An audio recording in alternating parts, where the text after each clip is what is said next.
Welcome to the liberating river where spiritual freedom meets soul aligned wealth.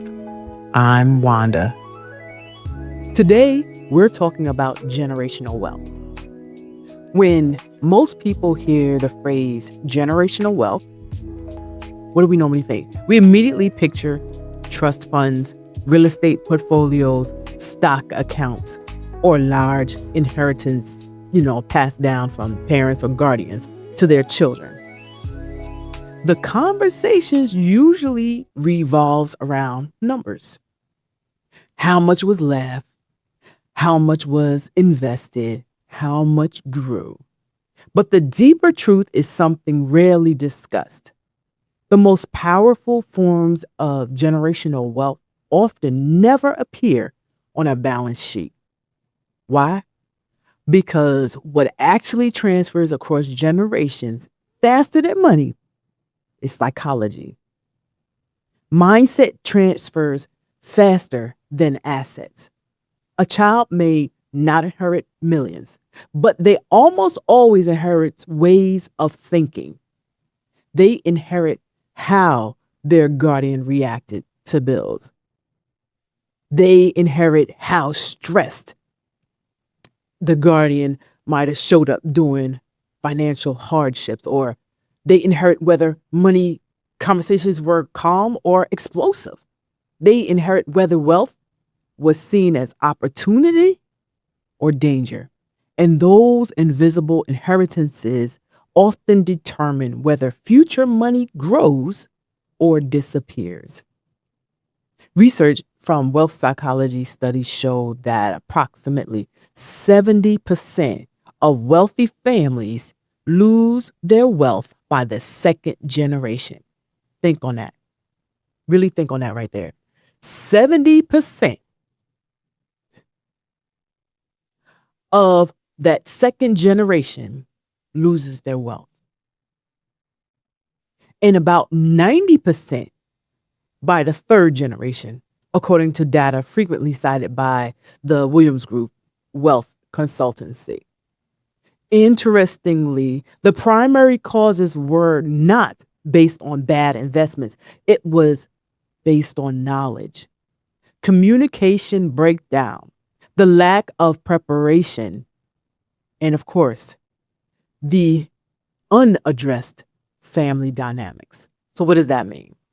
That means wealth rarely disappears because of markets. It usually disappears because of mindsets. If someone inherits money, but also inherits anxiety, avoidance, or impulsive behavior, what do you think is going to happen? The money often follows that thinking. But if someone inherits emotional regulation, patience, and long-term thinking, this is the amazing part, even the modest resources can grow over time. So the real question becomes, which form of assets are families and environments passing down? That's the real question. Are families passing down assets, money, trust, or are they passing down the ability to manage assets? I personally learned through the avenue of anxiety, avoidance, and hoarding. I was afraid to have money because I knew what was going to happen. And I know what I saw and I didn't like it. But the truth of the matter is, I didn't know how to change that. I didn't know there was anything else. I didn't know how this trajectory, my financial trajectory, could change. As I got older, in college, got in the workforce, I had multiple opportunities to connect with people that helped adjust my focus, that helped adjust the trajectory that I was in. And those are the times when people talk about God winks and God put people in your life. God used those opportunities to provide me with knowledge. He provided me with a way of escape. But that only happened because I was actually already open to being shown something different and learning something new. What I experienced was the shift that changed how I define wealth itself. And that's what many of you have to go through, that shift. And it is up to you. Instead of seeing wealth as what you have in your bank account or what you leave behind financially, you begin seeing it as what you install mentally. Because regulated decision making is the rebuilder of your life. Regulated decision making rebuilds your life. An unprepared mind can and will most likely lose everything. That is why generational wealth conversations must be deliberate and expand beyond inheritance discussions and include behavioral inheritance. Whether intentional or not, let's just be honest, right? Whether intentional or not, every family is passing something down. What are you going to choose? The only real question that needs to be in the forefront of your mind is whether you're going to empower or limit. So, why money alone does not create wealth? Why is that? There's a dangerous myth that if you simply give the next generation enough money, their future becomes secure. History has repeatedly shown the opposite. Without the psychological infrastructure to manage money, wealth often becomes pressure instead of protection. Money amplifies behavior. It does not. It does not correct it. Let's really think about this. Let's really do this. If someone already struggles with impulsive decisions, what do you think more money is going to give them? More money gives them more opportunities to act impulsively. If someone avoids difficult conversations, more assets will often create more complex conflicts. If someone equates spending with self worth, higher income may simply increase financial volatility. Let's sit with that for a minute. You know, financial planners, they sometimes refer to this as sudden wealth syndrome. I didn't even know that. I was really shocked that there was actually a word for this. A psychological condition where individuals receiving large financial gains experience anxiety, confusion, or destructive spending patterns. It's deep. It is not because they are irresponsible. Not really. I'm going to say not all the time because it might be some people. But I will say all the time, not all the time, but because they were never emotionally prepared to manage financial power. Just look at the results of a lot of people winning the lottery. They were not prepared to manage that type of financial power. Wealth requires 3 layers. Did you know that? If you didn't know, now you know. I was even educated when I was diving into this.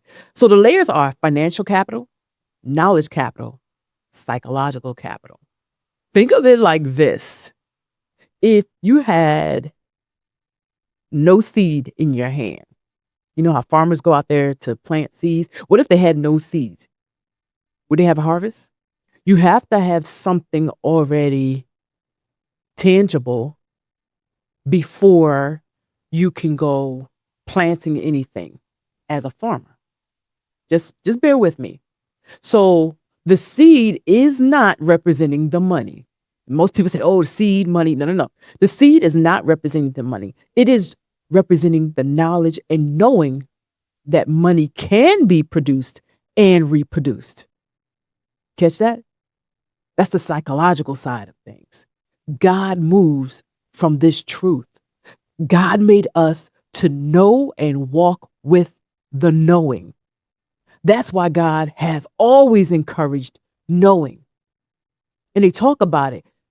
The people perish from the lack of knowledge. And God always wanted us to be in a place of dominion, not over people, over elements of life. That is a higher level of thinking. You work from spiritual knowledge, you sync up with the I am within you. So thinking from dollar to dollar is a lower level and outside of your rightful place. You have to sync back up to where you really belong. That's why it seems so confusing. That's why it's irritating, because you know your inner being knows you can be at a better place. What I realized in seeing those three layers, what has been taught is actually we've been teaching the layers in the wrong direction, in the wrong order.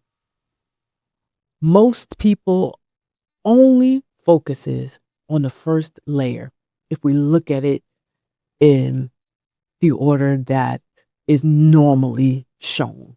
Financial. The financial capital layer is heavily talked about. And you already know what that is. Like I said, that's the money and the assets, right? But what I realized is this: if financial capital is missing, the end result is no resources to grow, zero money. Sure, that's a simple fix. But the other two capitals, they weigh a lot heavier in our lives. So what is knowledge capital? Knowledge capital is the financial education. It is training your mind to understand how finance works and how it affects your relationship with money. If knowledge is not gained, poor decisions will be the results. So where does that leave psychological capital? Well, psychological is dealing with your emotional regulator. That's what I call it. It's the emotional regulator. It is your mind. It is the thermostat controlling your mindset. It directly affects your mindset. And I think, to tell the truth, we need to reverse the order. We need to work well on our mindsets first, work psychologically, get the knowledge capital strong, get the education. You might even do the two together and then be concerned about the financial. Because if those two are strong in your life, the only result is financial stability and generational wealth. So now here we are. I'm going to tell you this: most successful families and individuals intentionally build all three. You can look on any YouTube channel. You will see they talk about work on your mind, they read books, and they build. I ain't make it up. You could look at anybody. They work on their mind, they read books, which is still working on their mind, but they're getting educated, and they are making money, and they have made money. True wealth is not measured by what you give, by what you save. It is measured by what the next generation can sustain. That sustainability depends far more on behavior than income. This is why some families with moderate income create stability for generations, while some wealthy families experience financial collapses within decades. That difference typically comes down to how money was treated Was it a tabooed Was it a tabooed topic?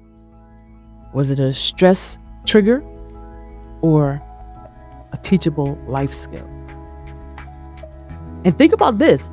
Wealth is not preserved by secrecy. It is preserved by preparation. Stay tuned. To be continued. Coming next week.